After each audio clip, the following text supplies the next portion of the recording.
Comment allez-vous aujourd'hui? Parfois il arrive qu'on se sente fatigué soudainement, mais on ne sait pas pourquoi. On n'a plus d'énergie, on est vide, on est incapable d'avancer sur ses projets. C'est pourquoi je vais vous parler dans cette vidéo de comment se protéger des énergies négatives. Avant ça, je vous invite à vous inscrire à ma chaîne en cliquant sur le bouton approprié, quelque part par là en bas, et en cochant la petite cloche à côté si vous voulez recevoir les dernières sorties en temps et en heure. Ok, merci. Si vous avez un peu conscience de votre état physique ou énergétique, vous avez sans doute certainement vécu cette situation où tout d'un coup, sans raison apparente, vous vous sentez vide, sans force, sans énergie, sans envie. Non, vous n'êtes pas pour autant déprimé. Et vous avez remarqué peut-être que ça arrive après avoir discuté avec quelqu'un, toujours la même personne, ou après être entré dans un lieu en particulier. Souvent le même lieu. Alors c'est sans doute que vous êtes fait polluer par une entité, que vous êtes chopé une pollution énergétique autre qu'une entité. Le gros mot est lâché. Les entités sont des âmes errantes en quête d'énergie. Ça tombe bien car nous sommes des êtres d'énergie. Et c'est pour ça qu'elles se collent à nous.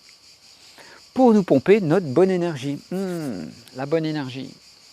Alors selon moi, elles n'ont pas de mauvaises intentions, en tout cas pour la majorité d'entre elles, attention.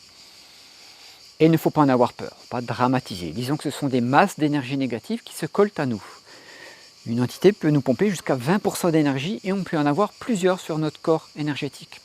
D'où l'utilité de savoir s'en protéger et de pouvoir les enlever. Mais ça, c'est un autre débat, on en parlera dans d'autres vidéos. Sachez aussi que par la pensée, à force de ruminer, par exemple, ou d'avoir des idées, des pensées négatives, on peut se créer des masses d'énergie négatives. D'où l'intérêt d'apprendre à contrôler ses pensées. Au passage, je vous mets quelques liens sous la vidéo si vous voulez en savoir plus sur ce sujet. Bon, alors, comment on se protège de ces choses? Eh bien, la meilleure façon, c'est d'avoir un taux vibratoire élevé. Plus on a d'énergie, plus c'est difficile pour les entités de s'accrocher à nous. Ensuite, on peut porter sur soi des pierres de protection comme le cristal de roche, la tourmaline noire, l'œil de tigre, l'œil de taureau. C'est mieux si vous savez mettre un programme dans un cristal. Et pour ça, je vous invite à regarder ma vidéo à ce sujet. Elle s'appelle « Comment programmer un cristal de roche ». Troisième façon pour se protéger, j'en ai parlé tout à l'heure, c'est d'être le plus positif possible. Plus on est positif, moins on est perméable à une certaine qualité d'énergie. Quatrième façon de s'en protéger, et ça concerne surtout les entités, c'est très efficace pour les entités, c'est on peut s'en servir avant d'entrer dans un lieu public par exemple. Les lieux publics sont farcis d'entités, sachez-le. Donc la quatrième façon, c'est de s'entourer d'une protection d'énergie violette, d'une bulle d'énergie violette, tout autour de vous, à 50 cm autour de vous. Donc c'est à vous de la construire. Le matin, par exemple, tous les matins, vous construisez votre bulle d'énergie négative, votre bulle, surtout pas, votre bulle d'énergie violette autour de vous. Voilà. Et puis vous l'activez, vous n'avez plus qu'à l'activer. Quand vous entrez dans un lieu public dans la journée, vous vous connectez à cette bulle d'énergie que vous avez fabriquée, vous la réactivez.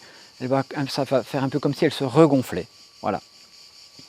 Et puis ça va vous protéger. En un instant, paf, en 15-20 secondes, ça va se réactiver, ça va vous protéger. Donc vous activerez ça avant d'entrer dans tous les lieux publics, tous les lieux où il y a du monde, les grands magasins, les lieux les administratifs, même les écoles, c'est assez chargé. Voilà, j'espère que tous ces renseignements, tous ces outils pour vous protéger vont vous être utiles. À garder une bonne énergie parce qu'on se sent quand même vraiment bien quand on a un haut taux vibratoire. J'espère que ça va vous être utile. Je vous souhaite une belle énergie et je vous dis à très vite pour d'autres vidéos.